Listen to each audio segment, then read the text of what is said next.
বাড়াবাড়ির একটা সীমা আছে ছোটদি। এতটা আঘাত করিস না যে পুরো সম্পর্কটা ভেঙে চুরমার হয়ে যায়। এতটুকু দাঁড়াবার জায়গা থাকবে না তোর তাহলে। তোকে আমার জন্য ভাবতে হবে না। এত কি ভাববি তুই? এতবার করে ক্ষমা চেয়েছে, এরপর কি তোর পায়ে পড়তে হবে? একবার যদি বিদেশে কি কাউকে বিয়ে করে নেয়, সারা জীবন তো বাবার বাড়ি পড়ে থাকতে হবে। স্বামীর অনেক দোষগুণ মেয়েদের মানিয়ে নিতে হয়, বুঝলি? জানিস এমন অনেক ছেলে আছে যারা বউকে পেটায়, বউকে বাবার বাড়িতে দিয়ে যায়। সেখানে জামাইবাবু বারবার হাত জোর করে তোর কাছে ক্ষমা চাইছে। আর কি চাই? কোনো অনুষ্ঠান, কোনো বিয়ে বাড়ি, কোথাও যাওয়া মুশকিল হয়ে গেছে আমাদের। সবাই এক প্রশ্ন জিজ্ঞেস করে, হ্যাঁ রে, তোর দিদিকে তোর জামাইবাবু ছেড়ে দিয়েছে? হচ্ছে আমার মাথা কাটা যায়। শোনা মা, আমরা সবাই তোর ভালো চাই রে। দেখ, মেয়েরা তখনই বাপের বাড়িতে থাকে যখন সে আইবুড়ো বা বিধবা হয়। সধবা মেয়ে বাপের বাড়িতে গলার কাঁটা হয়ে থাকে সোনা মা। এতই যদি তোর ওকে অপছন্দ, তাহলে বিয়ে করেছিলি কেন? প্রথমে না বলে দিতে পারতিস।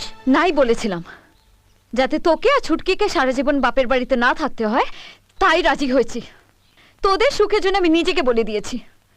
না হলে যে লোক বিয়ের আগেই বলে 1 বছরের জন্য বিয়ে করে দেখবে, তার সঙ্গে আমি, আমার মতো পাগল ছাড়া আর কে বিয়ে করবে?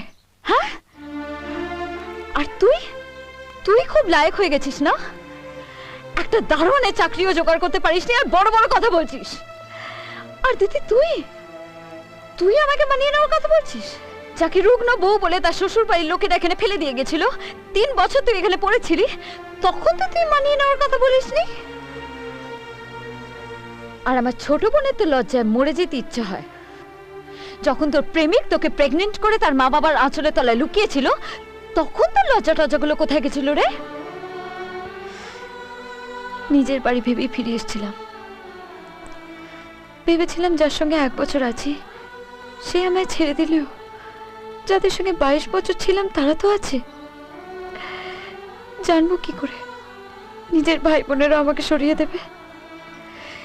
যে মায়ের কোলে মাথা রেখে কত রাত ঘুমিয়েছি, সে মাও তার কোল সরিয়ে নেবে। তাহলে আমি আমার যন্ত্রণার কথাগুলো আর কাকে বলবো?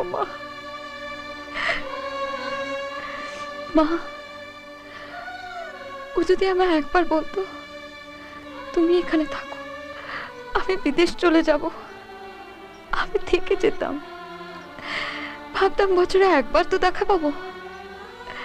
কিন্তু যে স্বামী 1 বছর ঘর করার পরে বলে যে আমার মধ্যে সে তার স্ত্রীকেই খুঁজে পায় না, আমাকে বাড়ি থেকে বের করে দেয়, তার সঙ্গে আমি কি করে থাকবো মা?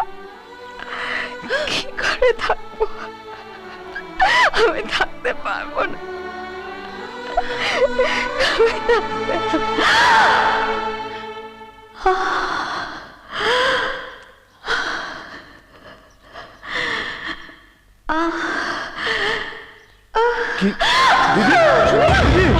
সোনামা, কি হয়েছে সোনামা?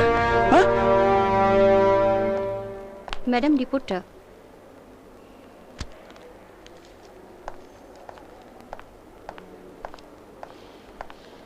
এত চিন্তা করতে হবে না, যান মিষ্টি নিয়ে আসুন। আপনার মেয়ে মা হতে চলেছেন, আর এই সময়টা ভীষণ ক্রিটিক্যাল টাইম, আপনাকে খুব খেয়াল রাখতে হবে।